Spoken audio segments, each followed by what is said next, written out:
نیا پھر دن ہوا،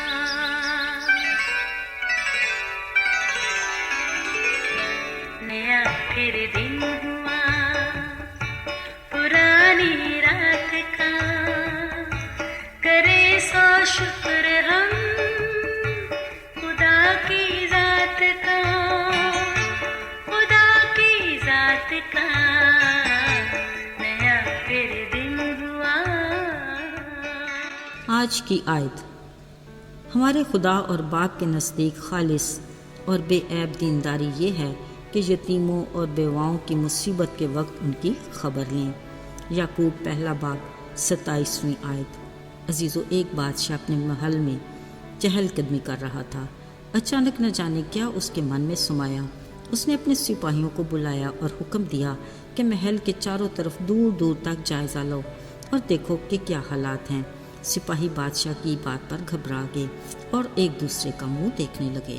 بادشاہ ان کی بے چینی کو سمجھ گیا، بولا، اصل میں اپنے محل کو مزید وسیع کرنا چاہتا ہوں۔ یہ سنتے سپاہی فوراً اپنے مشن پر روانہ ہو گئے۔ چند گھنٹے کے بعد انہوں نے بادشاہ کو ارد گرد کے ماحول سے آگاہ کیا، ساتھ بتایا کہ کہیں آس پاس ہی ایک بڑھیا کی کٹیا بھی ہے۔ بادشاہ نے کہا، کچھ بھی کرو، بس میری خواہش ہر صورت میں پوری ہونی چاہیے۔ خیر، باقی معاملات تو پیسے دے دلا کر حل ہو گئے، مگر بڑھیا کسی طور بھی اپنی کٹیا کو چھوڑنے کے لیے تیار نہ تھی۔ سپاہیوں نے پیسے کا لالچ بھی دیا، مگر بے سود۔ وہ ٹس سے مس نہ ہوئی، بولی، میرے جیتے جی تو یہ نہیں ہو سکتا، جس دن مر گئی تو یہ جگہ بادشاہی کو دے دینا۔ سپاہیوں نے بادشاہ کو بڑھیا کی بات بتا دی۔ اتفاق سے ایک دن بڑھیا کہیں گئی ہوئی تھی۔ سپاہیوں نے بادشاہ کو اس کی غیر موجودگی کی خبر دی۔ موقع غنیمت جان کر اس کی کٹیا کو گرا دیا گیا۔ اوہو، سچ میں جو ہوا بہت غلط ہوا۔ اب آگے کیا ہوگا کسی کو کچھ بھی خبر نہیں تھی۔ جب بڑھیا واپس آئی، دیکھا اس کی کٹیا زمین دوز ہو چکی تھی۔ اس نے دکھی دل کے ساتھ خدا سے شکوہ کیا کہ آئے خدا، میں تو یہاں نہیں تھی، پر تو یہاں موجود تھا نا، پھر کسی کی کیسے جرت ہوئی کہ وہ میری کٹیا کو گرائے۔ عزیزو، بڑھیا کا شکوہ اس قدر پرتاثیر تھا کہ اسی وقت خدا کی خدائی ایسی حرکت میں آئی کہ بادشاہ کا مضبوط محل اس کے آگے ٹھہر نہ سکا۔ عزیزو، ایک وہ تھی خدا کی ابتدائی بستی جس کے مکین آدم اور حوا تازہ پھل سبزیاں کھاتے، باغ عدن کی 4 ندیوں کا ٹھنڈا میٹھا پانی پیتے، جانوروں پرندوں کے ہمراہ وقت گزارتے۔ آدم خوشی سے باغ کی نگہبانی کرتا اور ہوا باغ میں چہل قدمی سے جی بہلاتی، نہ فکر اور نہ فاقہ، نہ آپس میں تو میں والا کوئی قصہ، خوشگوار ماحول اور پرسکون زندگی۔ اور شام ٹھنڈے وقت میں خالق خدا سے ملاقات کا انتظار۔ پھر جب گناہ کی آندھیاں چلیں، طوفان آئے، تو خدا کی بستی کی حیت ہی بدل گئی۔ اب یہ رہی خدا کی بستی جس کے ہم مکین ہیں۔ اگر ہم سنجیدگی سے اپنے آس پاس کا جائزہ لیں تو زندگی کم ہی مسکراتی دکھائی دیتی ہے، جبکہ دکھ غم کی پرچھائیاں قدم قدم پر ڈیرا جمائے بیٹھی ہیں۔ گو کہ دل مانتا نہیں، مگر حقیقت یہی ہے۔ یہ بدی کے وہ ثمرات ہیں جو بکثرت پیدا ہوتے اور معاشرے میں انتشار کا باعث بنتے اور ماحول کو ناخوشگوار بناتے ہیں، جس سے نسل انسانی بری طرح متاثر ہوتی ہے۔ اصل میں اس میں کسی کا دوش نہیں، ہم انسان خود اس کے ذمہ دار ہیں۔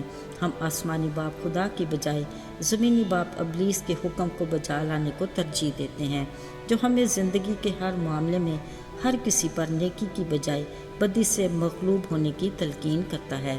یہی وجہ ہے کہ حق تلفی، دھوکہ، چوری، ڈاکہ، ناانصافی، غریب پر ظلم، یتیم پر جبر اور بیواؤں سے ناروا سلوک کی خبر زبان زد عام اور واقعات سر عام وقوع پذیر ہوتے ہیں، جو خالق خدا کی مرضی کے منافی ہیں۔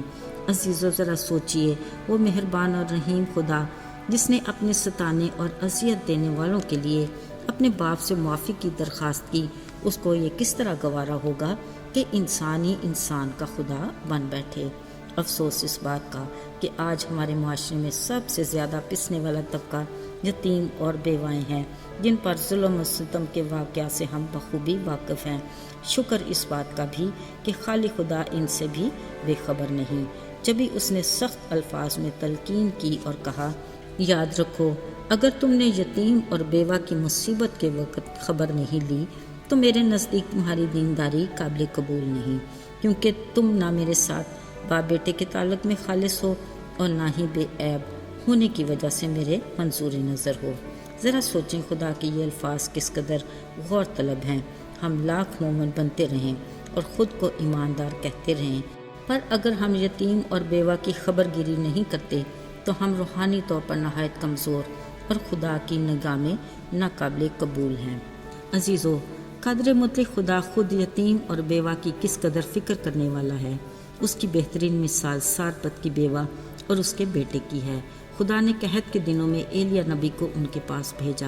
اس کی حکمت فقط اپنے نبی کو بھوک سے بچانے کی نہیں تھی، بلکہ قحط کے دنوں میں ایک بیوہ اور اس کے بیٹے کو روٹی پانی دینا بھی مقصود تھا، ورنہ ایلیا نبی کو تو وہ کووں سے بھی کھلا رہا تھا۔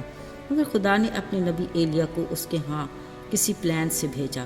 کلام میں لکھا ہے کہ قحط کے سارے دنوں تک نہ اس کی کپی میں سے تیل ختم ہوا اور نہ مٹکے سے مٹھی بھر آٹا۔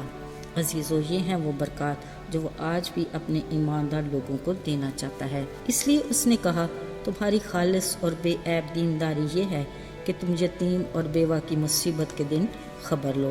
عزیزو، اگر آج تک ہم ایسا نہیں کر رہے اور نہ کر سکے تو آج کے روز اس کے پیغام کو یاد رکھیں اور یتیم اور بیوہ کے بارے میں اس کا فرمان کبھی نہ بھولیں، تاکہ ہم اپنے ایمان اور اس کے ساتھ رشتے میں خالص اور بے عیب ہو کر اس کی خوشنودی حاصل کر سکیں۔